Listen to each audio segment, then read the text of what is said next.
আর মাত্র কিছু সময়ের অপেক্ষা, তারপরেই দেওয়া হবে 2025 সালের মাধ্যমিকের রেজাল্ট।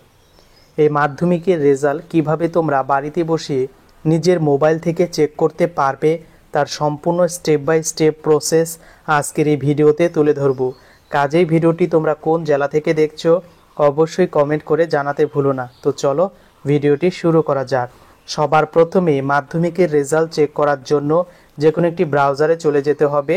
তো তোমাদের প্রত্যেকের মোবাইলে গুগল আছে, তো তোমরা সিম্পলি এখানে গুগল ক্রোম ব্রাউজারে চলে যাবে এবং গুগল ক্রোম ব্রাউজারের সার্চ বারে টাইপ করে দেবে WB রেজাল্ট, RESULT।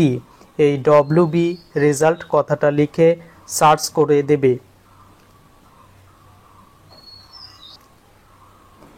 এরপরই তোমাদের সামনে এই ধরনের একটি ইন্টারফেস ওপেন হবে এবং এখানে সবচেয়ে সহজ পদ্ধতিতে মাধ্যমিকের রেজাল্ট চেক করার জন্য এই ওয়েবসাইটটি কিন্তু বেস্ট।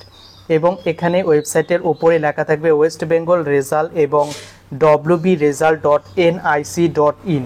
এই অফিসিয়াল পোর্টালে একবার ক্লিক করবে, তারপরেই তোমাদের সামনে খুলে যাবে নতুন একটি পেজ এবং পেজের উপরে লেখা থাকবে ওয়েস্ট বেঙ্গল এক্সামিনেশন রেজাল্ট এবং তার নিচে লেটেস্ট অ্যানাউন্সমেন্ট। ওয়েস্ট বেঙ্গলের কোন কোন রেজাল্ট লেটেস্ট পাবলিশ হয়েছে সেটা কিন্তু লেটেস্ট অ্যানাউন্সমেন্টের নিচে লেখা থাকবে। যেমন মাধ্যমিকের রেজাল্ট যখন পাবলিশ হবে তখন লেটেস্ট অ্যানাউন্সমেন্টের ঠিক নিচে এই ইন্টারফেসটা দেখা যাবে, West Bengal board of secondary education examination 2025 এবং ব্র্যাকেটে দেওয়া থাকবে মাধ্যমিক পরীক্ষা। তো এই অপশনটা বা এই লিঙ্কটা তোমাদের খুঁজে বের করতে হবে এবং এখানে জাস্ট সিম্পলি ক্লিক করতে হবে। এরপর নতুন আরও একটি ইন্টারফেস ওপেন হবে। এই ইন্টারফেসে লেখা থাকবে মাধ্যমিক পরীক্ষার রেজাল্ট 2025। এখানে কতগুলো অপশন তোমাকে ফিল আপ করতে হবে। প্রথমত এখানে লেখা রয়েছে এন্টার ইওর রোল নম্বর। তো এই অপশনটিতে তোমাকে মাধ্যমিকের রোল এবং নম্বরটা এন্ট্রি করে দেবে।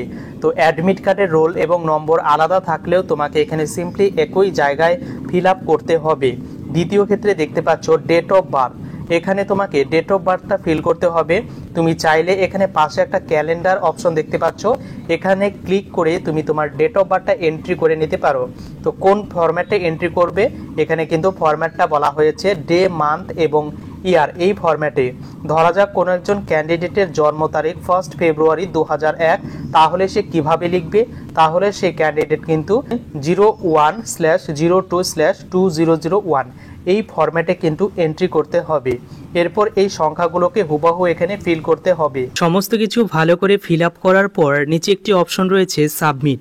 এই সাবমিট বাটনে প্রেস করলেই ব্যাস 2025 সালের মাধ্যমিকের রেজাল্ট নিজের মোবাইল স্ক্রিনে ভেসে উঠবে। কোন সাবজেক্টে কত পেয়েছো, ওভারঅল কোন গ্রেড পেয়েছো, কত মার্কস পেয়েছো এবং তুমি পাস নাকি ফেল, আশা করি প্রত্যেকটি বিষয় তোমরা দেখে নিতে পারবে। তো কেমন লাগলো ভিডিওটি কমেন্ট করে জানাতে ভুলো না।